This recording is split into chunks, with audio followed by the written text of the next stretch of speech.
My name is Donna Barbisch. I was in the Army, retired as a Major General, spent the beginning of my service on active duty and then transferred to the reserve.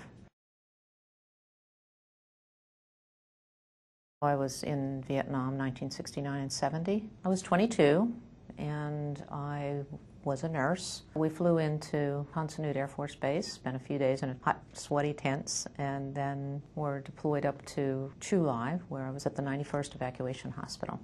It was quite an experience, especially for a young person to be in that war zone. In Vietnam was the first time we really dealt with casualties straight off the battlefield within 5 minutes. There's nothing like that kind of injury that you face when you're there. And my experience, I'd only had about a year's experience before I went over. And I was in the emergency department, which meant that we would get radio calls saying that within 5 minutes we would get X number of casualties, gunshot wounds, frag wounds, level of criticality, and the chopper would land and we would have to triage them and get them into surgery and deal with the significant wounds that we had. So it was probably the most traumatic year of my life, big learning curve, learning experience. I felt like I had really helped save a lot of people.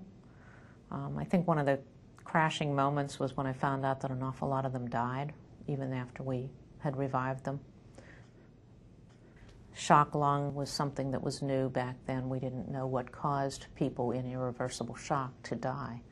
So when their lungs collapsed and we ventilated them and got them back and rehydrated them, we thought they'd live, but I was in a hospital on a compound. We did get mortared and fragged. The one nurse that was killed in combat was killed at the hospital I served in. The mortars could reach us. We got mortared pretty regularly, but I was young and naive. I'm not sure I felt threatened. I did when I was away from the hospital, if I was at the airstrip and the airstrip got hit, which it did one time when I was there. So from a combat standpoint, the road trips in Vietnam were dangerous. We had a lot of snipers. We had different kinds of attacks. The biggest challenge, I think, was that there weren't that many women in theater, so we were somewhat of a novelty. And a lot of the guys knew that it was the only place they'd see American women was at the hospital. So we often had a lot of guys hanging around. The war was a tough place to be.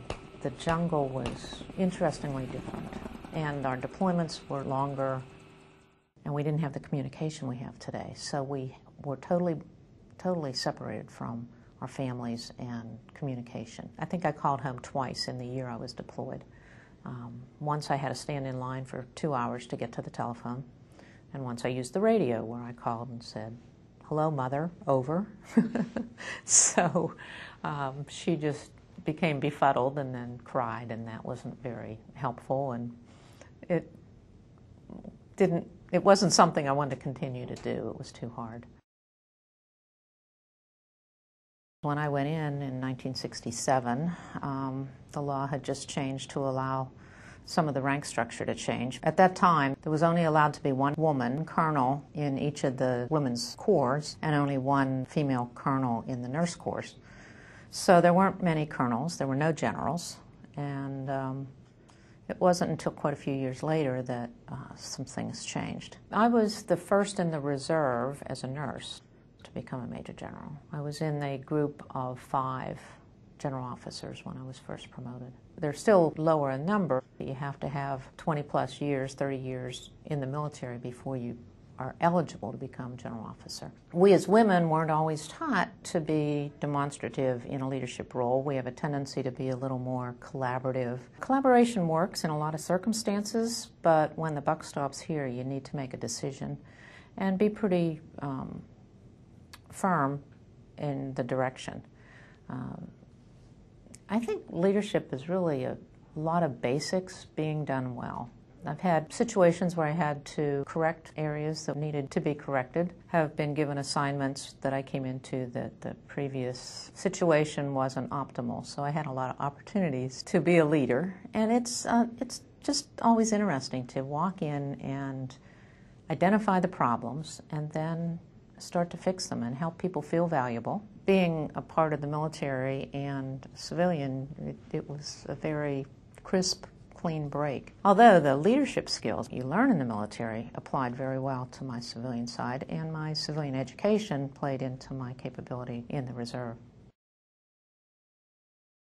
I think the VA's done a great job. I use their healthcare system. Many times when I was a reservist, we would work at VA hospitals. I think that caregivers have always been committed to patients, but I think that today there's a lot of system-wide attention to that. So I've been really pleased with the VA. I have a daughter who was in Iraq, and she needed health care. I encouraged her to go to the VA. She was in the Air Force, and she was somewhat reluctant at first, but when she did go to the VA, she was 100% pleased with the process and with the people there and her care there, and she uses the VA for her primary care now.